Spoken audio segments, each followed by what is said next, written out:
Welcome to the weekly. I'm Jeremy.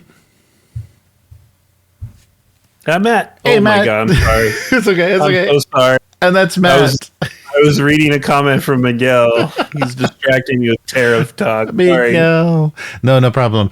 And this week on the weekly, so Matt is here with me again, and Chris is still in meetings. This has been a week-long meeting, and let's see what is in store for us this week. So this week on the weekly, a little bit of tariff talk, Catalyst price hikes, and some CMON news kind of related to tariffs. Free RPG Day 2025, Warhammer apologizes, and Neon City Outlaws on Kickstarter.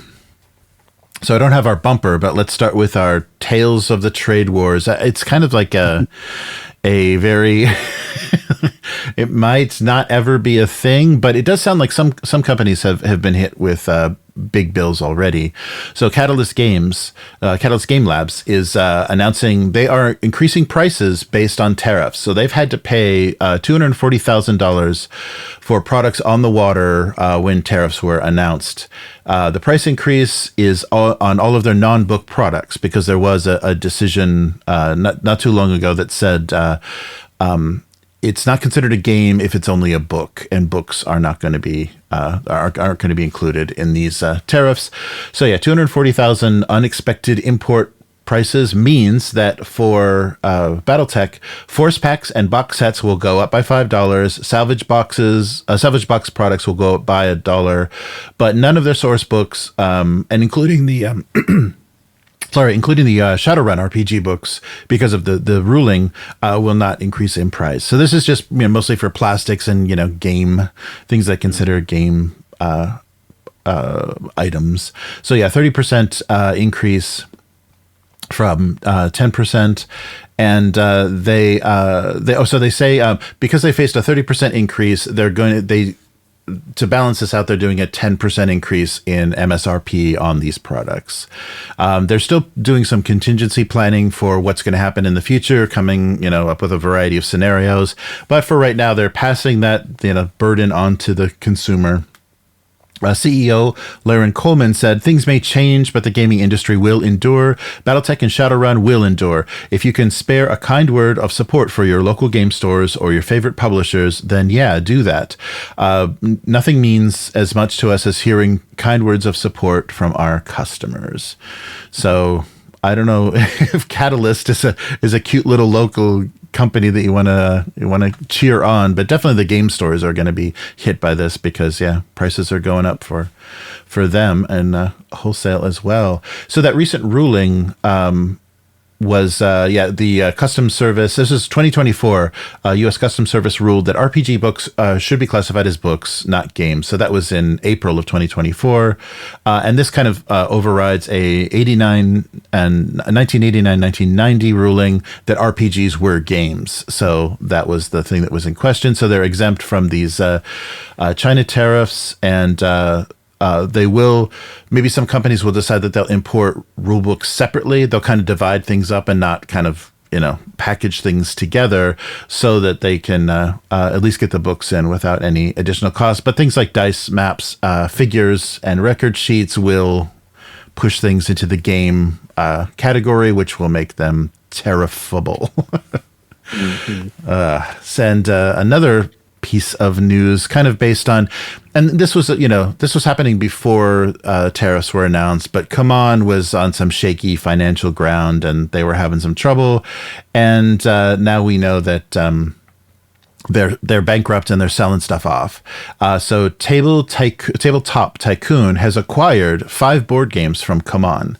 So and some of these were or one group of these, maybe I think all of them are Eric M. Lang designed games. So Tabletop Tycoon from CMON has purchased Eric M. Lang's Blood Rage, Rising Sun. We were just talking about Rising Sun. Yes, we were. ANKH, Gods of Egypt, Arcadia Quest, and Starcadia Quest. I think he was involved in all his design credit with all of those games. But so a statement from Dan Yarrington, the CEO and founder of Tabletop Tycoon. We are looking forward to reissuing, remastering, and extending these lines into the future. So that's good news that those aren't going to disappear, because I think that was a really good thing to come out of that kind of golden age of, crowdfunding board games, is these big Ameritrash, so much plastic, so much upgrading of cardboard components into wood and plastic and acrylic. We got all kinds of crazy, like, over the top. And it's not the boutique deluxe, sandalwood, hand oiled stuff, but the real American trashy stuff where it's just a lot of crazy pieces of plastic and a lot of as much stuff as you can cram into a coffin sized box. That's great that these will continue to exist, and they may at some point, because if they have the rights to these games, then that's everything that's been produced for them for those crowdfunding campaigns. So we may see a lot of that stuff come back on the market. But yes, so Tabletop Tycoon, they've got a portfolio of a lot of miniatures board games. The company's been on an acquisition spree in 2025. They picked up Canvas from R2I Games and buying Mariposa Games outright. So their Trailblazer line, I guess. Mariposa Games Trailblazer line. So yeah, they're buying a bunch of board games to maybe, hopefully build a portfolio that that will sell well and will help keep these games alive. So that's very rare, maybe kind of happy acquisition news, because who knows what would have happened to these CMON games. Otherwise these might have just been, IPs that just, got orphaned and never picked up again. So it would be impossible to reprint or support any of the games. Yeah, it's very timely, since we were just talking about Raising Sun. Yeah. I might have to buy their version when it comes out. Right. Hopefully all this tariff stuff will have settled down by then. Yeah. But, that's a real mess. Like, in addition to the whole, issue with RPGs, whether they're going to be considered games or books, they just recently, the International Trade Court invalidated the tariffs, but then immediately a federal appeals court suspended that invalidation. So, take a moment to pity, like, Lifetime's customs officers, because they must not know what the hell's going on from day to day. Yeah. And they've got to be dealing with so much outrage, so many people who just, I can't pay that, It's like, okay, well, we can hold on to stuff. You're going to have to pay storage. We'll have to see how this goes. And so it's got to be just ridiculous. Did have a couple, like, things I was worried about that I got good news. So, because I backed the Fighting Fantasy Kickstarter, and they just announced that everything's good and they've gone to print. Nice. And expect it in like 6 to 8 weeks of production time. I was like, wow, that's awesome. And Trevor of the Broken Empires, Trevor Duvall, he announced on Kickstarter and on the Broken Empires Discord that they've secured their printer and manufacturer in China.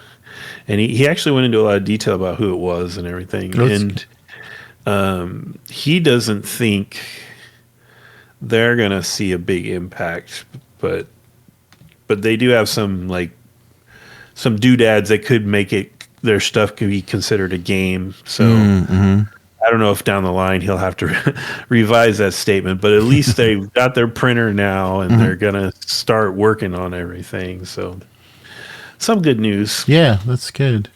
Yeah, we'll see. We'll see how this affects things and how much, they're going to have to calculate, into prices now, where the pledge levels of Kickstarters and things are going to have to start, being higher just to compensate for what it's going to cost to, get stuff over the water.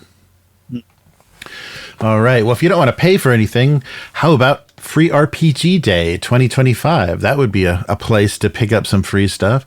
So it looks like a ton of publishers. And actually, I can switch over to the because they don't have a good way to take a look at everything that's there. So we can switch over to a little screen of that. But it has been announced that June 21st is going to be Free RPG Day this year.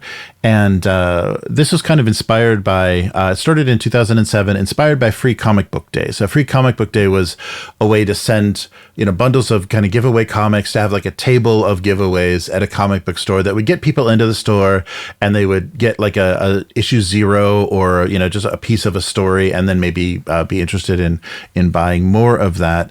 And so with the kind of range of different kinds of games and smaller publishers, it was a good way to get attention away from Dungeons and Dragons at a game store and let people try smaller kind of one-shot adventures or kind of little quick starts. And so originally it was coordinated by a company called Impressions, an advertising marketing company, but in recent days, I think as of 2019, was handed over to ICV2 and Gaming Days, who coordinate the event every year. So there's a website, and let's take a look really quick at that website that shows us kind of the partners on the site here. Let's see if I can do this. Say, hey, oh, there's no Matt. Well, we'll hear Matt, but we just won't see Matt. And Matt won't be able to comment for a minute while he catches up with seeing it on the stream. Oh, that's right. Yes, so give Matt 7 seconds to respond. But so the publishing partners for this year's Free RPG Day, Obajima, 9th level. So Obajima, people have been talking about what they're offering, kind of a Studio Ghibli, Legend of Zelda-esque, kind of, cute, cozy. I don't know if it's cozy, but a cute cozy setting. Dungeon. Yeah, for 5e, a setting. 9th level is giving us an indie anthology, and then also Thunder Road Vendetta, a zero prep adventure. If you want to do some car battling, Chaosium is doing a basic roleplay universal game engine quick start giveaway. So that's fun. The easy to use, accessible quick start, which powers Call of Cthulhu, RuneQuest, and Pendragon.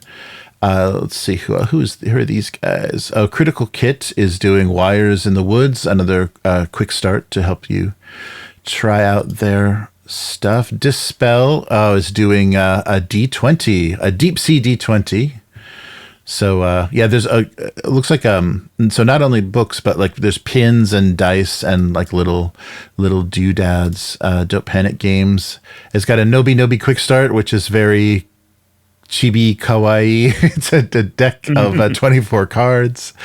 That was, I was surprised some of the card publishers were giving away sets of cards and stuff too. Exalted Funeral is doing that Land of Eam, which is kind of like Muppets. It looks like a fantasy Muppet setting, as well as the Monty Python's curricular medieval reenactment program. Yes. So it's a quick start. Yeah, quick start for the rules, adventure, and pre-gens for the Monty Python RPG. And who else did Free League is doing a Dragonbane, kind of a tournament adventure for Dragonbane, kind of like the Sinking Tower that we played. This is the Magistrate's Gambit, which is a little bit more puzzle based. Yeah, a 2 hour. You gonna run that for us? Sure. Yeah, that would be fun. Yeah, we got to take our pre-gens through this. So very little prep and kind of more puzzle based and puzzle and skill based. The actual RPG day is giving away Dungeon Qual, QRAL, an adventure you can play with a QR code on your phone. Okay. Let's see. Goodman Games is The Dying Light of Castle White Rock for DCC. Ooh, that one. Yeah. And let's see who else jumps out here. Kobold Press is doing The Well of Shadows for Tales of the Valiant, a quick adventure unleashes undeath and the void energy of corruption into the world. Blood Legion soldiers are dispatched. Magpie is doing Laurel's Canopy for Root, for their Root RPG, the cute little animals board game and RPG. Marvel Multiverse role-playing game is doing some Tony Stark based thing. So it's all new Thunderbolts adventure. Yeah, so they're tying it into the movies. So Yeah, there's a upcoming Avengers expansion for the Marvel Multiverse role-playing game in September. So this is a little taste of that. Modifius is doing a quick start for Star Trek, Fallout, and their, what is that one? The Dreams and Machines. That's right. Their Dreams and Machines original collections. There's two more for you, Jeremy. Yeah, that's right. Star Trek. Paizo is giving us both Pathfinder and Starfinder Adventures, The Scourge of Sheerleaf, and The Battle for Nova Rush. Renegade, who is Hasbro's arm, Hasbro's licensing game arm, is doing G.I. Joe and Transformers roleplay. Oh, I think combined. I think they're teaming up. Just what we need. If you get My Little Pony in there, then you've got yourself a winning formula. Serious Dice. Oh, that's right. Serious Dice is doing Hank the Ranger pin, the like a enamel pin from the Dungeons and Dragons Saturday morning cartoon. This may be one of a series. Yeah, this may be one of a series. Let's see if they say how many. No, yeah, it's a must-have for D&D. D&D fans.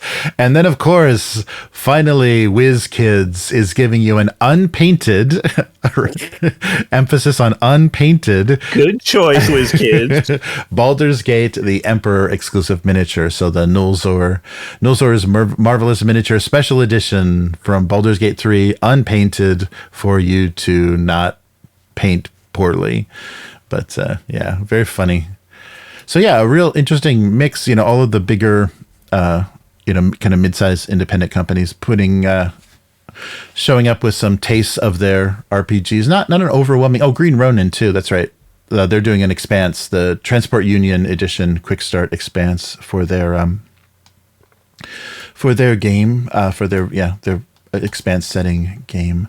So yeah, lots of companies are showing up. So it's good to see that. It's good to see, because that is going to help, curious people try new stuff and actually, get into the game store in June.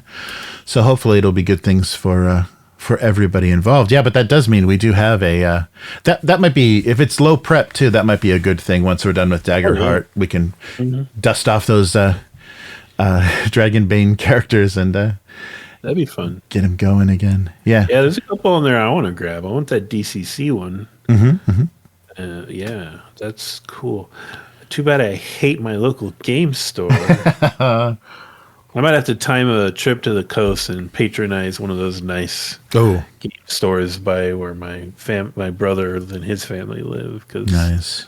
Our game store here, dude. Yeah. Oh, no. We just can't have nice things here where I live. It seems to be the rule. What's their, are they all full of Pokemon cards, or what's the kind of, just the atmosphere? It's cover charge to use the table. When they support tournaments for like collectible card games and things, their prize support is abysmal. They keep giving away square footage, like reducing their like RPG and board game areas to make room for plushies and like kitty toys and stuff. So like when you walk in, you think you're walking into like a toy store or something. It's just like, it's just annoying. I remember when I was growing up, one of the stores that I bought the early in the day Magic cards, the store was, a lot of card games and RPGs. And then for some reason, maybe they bought someone's old collection of Playboy magazines, but in this big glass case, they started just laying out all this like old 70s and 80s Playboys. I was like, what are you doing? It was such a random, odd thing to like just put on display in a game store. Yeah, what a choice. But that is weird. You never know. They're trying to make a buck. All right. Well, we did report on the sweeping GW kind of freezing of accounts and basically the lawsuit, this sweeping lawsuit that hit 280 sellers that Games Workshop was claiming were impinging on the infringing, on the Warhammer trademark, and they have targeted plenty of wrong companies. So on May 26th, there was an update, and there are, excuse me for a second here. There were dozens of companies now that have been dismissed. They have had their cases dismissed with prejudice, so it means they or without prejudice, so they can go back and reopen these cases if it proves otherwise. But they're pretty sure this lawsuit or their algorithm, whatever they were using to do this, has determined that they weren't guilty of anything. They just got kind of swept up in this big culling. So some of the targets that shouldn't be on the list had their accounts frozen, and of course, disruption to their business. And they got this this charming note from the law firm that was representing GW that just said, "I have noted that your store has been misidentified and included in the claim. I wanted to preemptively, I didn't know there's a hyphen in there, preemptively inform you that we have asked counsel to retract yourselves from the claim in question. My apologies for any inconvenience this has caused. Kind regards, Jamie Smith from their brand protection." Ooh, he's the brand protection infringement manager. Nice. I wonder if he carries a sidearm. All right. But the thing that was funny is some of the names of the vendors that are now excluded, they dismissed the case against them, had some interesting names. So there was some Baron of Dice. One was Exterminatus. I thought that was a little impinging, but yeah, it's okay. Ultra Sprite, the Nexus Noah, Beetle Dash, SS Wargaming, and the one that was great SS Wargaming. Yeah, SS Wargaming. That's problematic. Holy shit! And there was one, oh shit, there was one that had just WH in the title. So it's like, oh, I guess that would be, and a lot of them are just referred to like a generic code, like generic shop, whatever. Where was the black market? Yeah. Oh, good. The black market miniatures. And one shop was named Warhammer 40,000. And they had their case dismissed. And then WH Club was another. So, yeah, they it sounds like they're using your name, but I guess, yeah, maybe the products weren't exactly matching. So what were you going to say? I'm going to open a storefront called Battle Mall. Nice. Battle Mall, and then figure out what 40,000 would be if I like dropped it down and just used like a square, right. Yeah, so from the Brickle IP Group, the law firm representing GW in this, as a boutique intellectual property law practice, we can efficiently and cost-effectively we've offered over 30 years of combined experience in comprehensive spectrum of IP practices and areas and technology. So that probably means they just used an AI or something to grab up all of these accounts. Mm-hmm.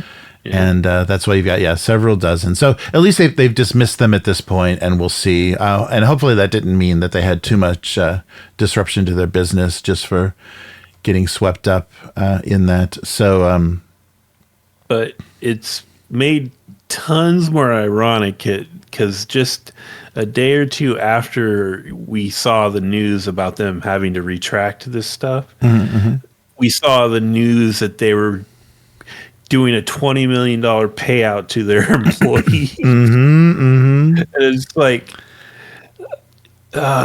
so you're going to destroy small businesses, but you're making so much money you can split up $20 million amongst your employees. Yeah, yeah. It's insane. Yeah, and you can tell, that was definitely to try to get some good news out there to override the bad.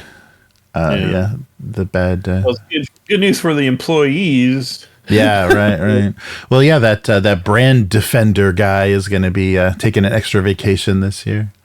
But so the cases were dismissed without prejudice, which means they can reopen them. But for now, they're safe. But a lot of this stuff, there is a lot of you know, Chinese and Russian recasters and resellers that are doing illegal stuff with this. They're reselling actual Games Workshop products that they've been recreated some way with 3D printing or whatever. So yeah, they have a legitimate complaint with some of these, but yeah, when they're just going to grab everybody up, they're going to make people not want to support the hobby, But I don't think Games Workshop. I think they're at that point now where they don't really care. Kind of like Wizards of the Coast with D&D. They don't care if you're a fan of D&D. If you're not going to buy anything, if you're going to play the game and not buy anything, they're not interested. So, Games Workshop wants you to buy the new crap. They want you to buy the new rules. They want you to buy the new miniatures. They don't want you to be an old fan. They don't want you to be playing your old armies. That's useless to them. They want to piss you off, make you leave the hobby, and then hopefully in some release, upcoming release, that's going to be something to pull you back into a newer edition of the rules. Then you'll have to reinvest all over again to even be, viable. The GW and WotC are at such a high level that they're actually sort of emulating that same trap that the big streamers are in now, where like they don't care if you really loved a TV series. It's going to get killed in 2 to 3 seasons because they just need to make new content to grab new people. Right. They already got you, and they've done a risk assessment. There's a good chance you will forget to unsubscribe. You know what I mean? Like, yeah. They don't care. And GW and WotC are kind of taking that same approach. Yeah. And those new Horus Heresy Marines look stupid. Oh, you're talking about I'm just putting it down. Just the giant shoulder pads look stupid. The Saturnine, yeah. I hate those. Yes. So, and I can't believe that system is already on its 3rd rule set. I can barely remember that. That just feels like it just came out, and they're already on 3rd edition. That's silly. Too fast. All right. So lastly, let's take a look at something that might be fun, and it is on Kickstarter right now, and that is Rodney Thompson's Neon City Outlaws. So Rodney Thompson is the designer of Lords of Waterdeep. He's worked on several editions of D&D, Star Wars: The Saga Edition, and he has his own publishing company, Scratchpad Publishing, which he started in 2018. They have their own system, game system that they use. I think it's a D100 is their in-house system, and they have done things like Dusk City Outlaws, which is like a fantasy heist setting, superheroes with their system their setting called the Spectaculars, and now their 3rd gaming system using the same as the previous 2, Neon City Outlaws. So this is a cyberpunk kind of dystopian setting, but it's got some interesting differences. So a quote from Thompson, both Dusk City Outlaws and Spectacular use the same core resolution system as Neon City Outlaws, with this being the 3rd time around. We've had a lot of actual play feedback to lean on. The game is certainly more clearly defines a lot of things that were more open-ended for GM's interpretation in previous editions.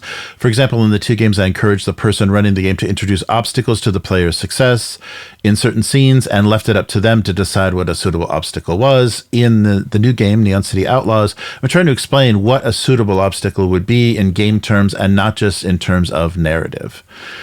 So they're making some adjustments to fit the setting more, which is always a good thing. And he goes on to say, when you're flipping through the gear section in a lot of games, you don't just pick a pistol, a sword, a sniper rifle, etc. You pick an Ares Predator or an Arasaka TK 120 Shigan. So in Neon City, the setting book, I've got pages that define the city's preeminent weapons manufacturers. And on these pages, they include where you can take weapons that you found, created, or obtained during the game and make that particular combination of base weapon and its keywords into a specific weapon that's now part of the setting. So they give you like manufacturers' names and kind of types of munitions and weaponry they would make and help you fit it into the actual setting, which is very cyberpunk. Like, if the 2077 game, cyberpunk game, it's just everything has a brand name on it. Every single thing you pick up has a brand name and a logo on it. So it's a fun idea, and that fits the setting a lot. Let's see. And so he also says it's very easy to feel powerless these days. So it's kind of speaking about why they wanted to make this setting. It's easy to feel powerless these days to feel despair because the world is so big and so complicated, and even if you try and do what you think is right, it may not move the needle. So I wanted to create a game that, even for a brief moment of recreation, lets you feel like you can push back and have impact. There's a whole phase of the game in play which my volunteer playtest core is putting through its paces, called Revolution, where you kind of zoom out to the city scale perspective and make choices on behalf of the organization to which you belong, taking actions that have larger repercussions and that can eventually result in districts in the city declaring their independence, corporations being toppled, nigh immortal executives being brought to justice, etc.